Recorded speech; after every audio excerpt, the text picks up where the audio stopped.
إن الله لا يستحيي أن يضرب مثلا ما بعوضة فما فوقها فأما الذين آمنوا فيعلمون أنه الحق من ربهم وأما الذين كفروا فيقولون ماذا أراد الله بهذا مثلا يضل به كثيرا ويهدي به كثيرا وما يضل به إلا الفاسقين الذين ينقضون عهد الله من بعد ميثاقه ويقطعون ما أمر الله به أن يوصل ويفسدون في الأرض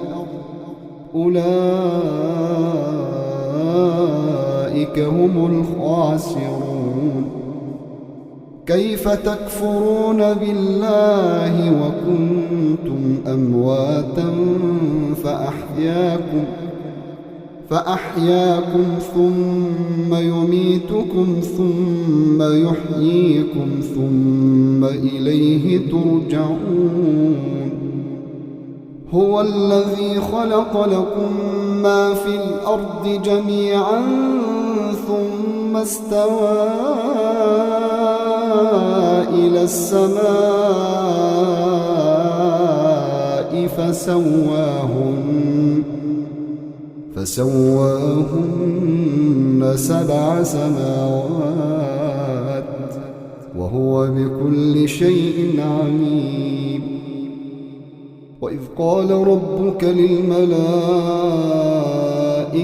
إني جاعل في الأرض خليفة قالوا أتجعل فيها من يفسد فيها ويسفك الدماء